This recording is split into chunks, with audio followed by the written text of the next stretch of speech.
Hello, everybody, and welcome to week 5. This week, I just want to draw your attention to the fact that we are skipping over chapter 4 for the time being. We will come back to chapter 4, but I do the chapters a little bit out of order just for my preference. So we're actually going to be working on chapter 5 this week, which is learning, and we'll revisit chapter 4 at a later date in the semester. So I just want to make sure everybody's aware of that so you're not jumping right into chapter 4 and doing unnecessary work at the moment.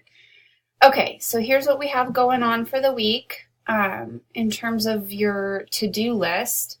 Here are the learning objectives for chapter 5, and we'll go through these just so I can point out some key things here. Pretty much the chapter breaks down into 3 kind of key overarching areas in the subfield of learning.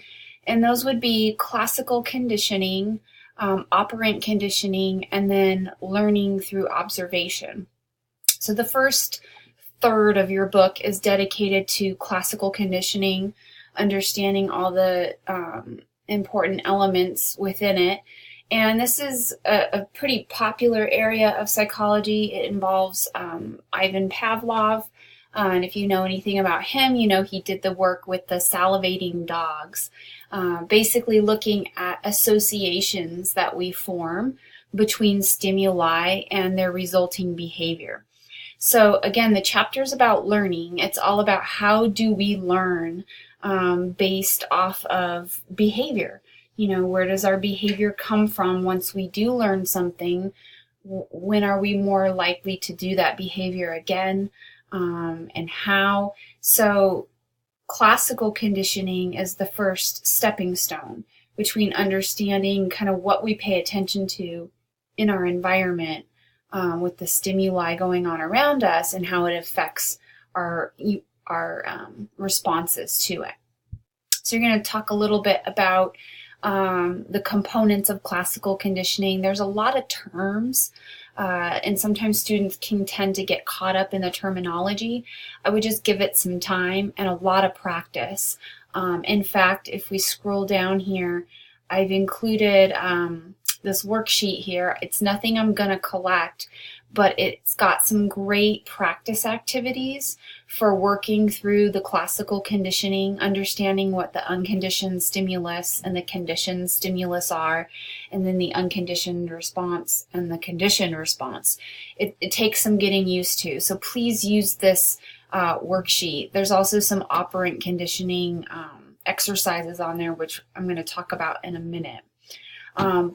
But spend some time there understanding how that works, and then the applied aspect of classical conditioning. How do we see this operating in our environment and in different behaviors that we do?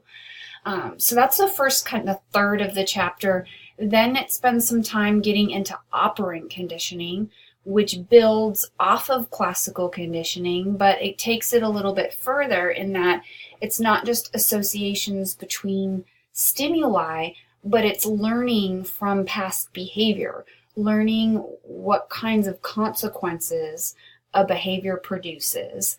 And then am I going to go ahead and do those behaviors again or not based on the consequences? So everything is contingent upon how the behavior was treated. Was I punished for the behavior? Was I reinforced for the behavior?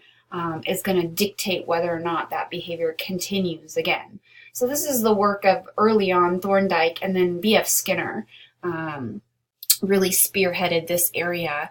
Did a lot of work with the pigeons in the Skinner box. Some of you might be familiar with that if you've ever had intro psych, maybe in high school. But you'll spend some time learning about what reinforces behavior, what types of reinforcers can be used. There's primary and secondary, and you'll also learn the difference between positive and negative reinforcement. The key things there being not good and bad, just adding something and taking something away in order to make sure that the behavior continues. It's reinforced. So one thing about reinforcement is it's always going to ensure that the behavior continues. That's the goal. But we can do it in a variety of ways. So you're going to learn about the different schedules of reinforcement. What happens when we reinforce a behavior consistently, like every single time the animal or the person does it? What if we reinforce the behavior every other time or intermittently at intervals that no one's sure of? What kinds of behavioral responses does that produce? And you're going to see the difference. And depending upon what kind of behavior you're looking for, you might want to use a different schedule. So some time will be spent there. And then a little bit of time contrasting that with punishment, which is very different. Punishment is assuming you do not want the behavior to continue. So you're not reinforcing it in any way. You're either administering a stimulus or you're taking away a stimulus in hopes that the behavior does not continue. So that might be, withdrawing a privilege, or applying a punishment, like, you have to take out the trash now every single day or something like that. And then there's a little bit of discussion about physical punishment and the problems associated with that.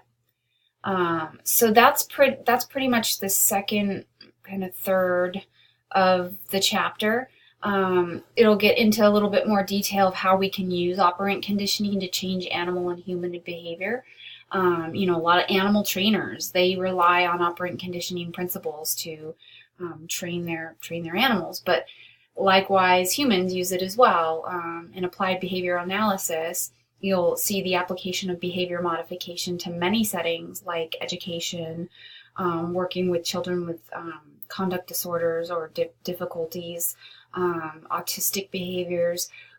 We can reinforce individuals in that kind of a learning environment so that they can learn better. So you'll see lots of different applied aspects of its use, which I think will be great. Then we get into some different key aspects of learning, some standalones, latent learning and insight learning, as well as learned helplessness. And then you'll spend the last part of the chapter talking about the work of Albert Bandura, which is observational learning. We learn by watching others. And this kind of piggybacks on classical conditioning and operant conditioning, because when we watch others, we often watch how they're being rewarded, how are they being reinforced or punished, and so it might not need to happen to us if we're vicariously learning through someone else. We may take those principles to heart and use them just as we would if they were happening to us. But observational learning obviously spans many different types of modeling behavior.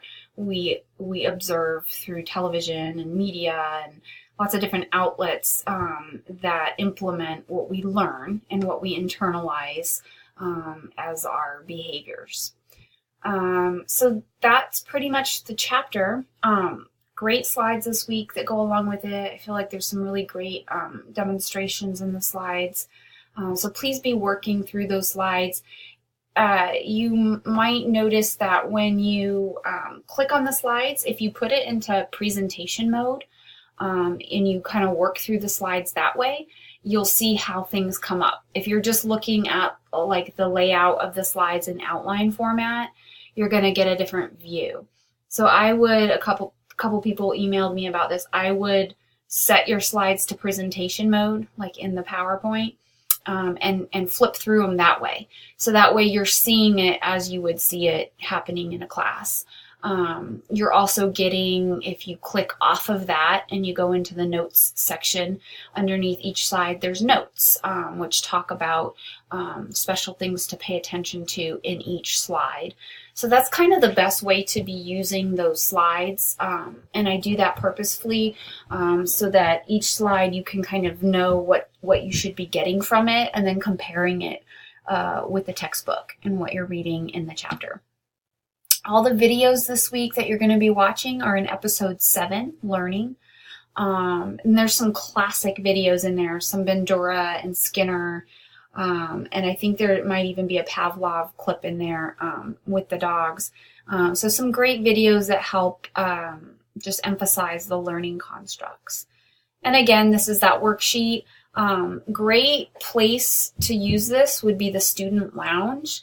You guys can ask each other questions, like you can do the problems and then say, hey, what did people get for number 3 or number 4?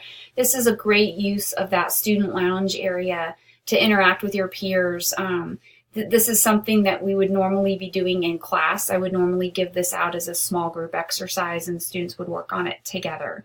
So to kind of mimic that setting, that's what the student lounge does. So I really would recommend doing that and using that kind of to make sure that you're getting all the concepts in and you're understanding them correctly. Okay, so your discussion for the week has to do with the Hawk reading on aggression and how do we learn aggression. So it's observational learning. It's based on the work of Bandura and Ross. And again, I just want to reiterate that you should be integrating not only this Hawk reading, but also the chapter. So obviously the chapter on learning has a lot to say about the Bandura study as well. So how can you add to your answers on these questions by highlighting things that the textbook says? I want to see that. So please show me that in your responses and please make sure you're citing everything correctly. Okay. This is now week 5. I would expect to be seeing some, pretty great APA citations. I give you examples. I've put it on your feedback on previous posts. So I'm hoping to see you guys integrating that this week. Okay. Your quiz is going to be on chapter 5 learning, and then your exam will be covering chapters, I think I have that wrong actually. No, I'm sorry, I had that right. Chapter 3, which is sensation and perception. Oh, I know what I did. And on your syllabus it says chapter 4. It's actually chapter 5. Okay, so chapters 3 and 5 are going to be on the exam. Your syllabus is incorrect. It says chapters 3 and 4. So just make sure that you know that the exam is covering learning, and it's covering last week's material, which was sensation and perception. And I'll make sure that I update the little to-do list here so that's clear and nobody has any errors there. Okay. So again, if you have any questions, please let me know.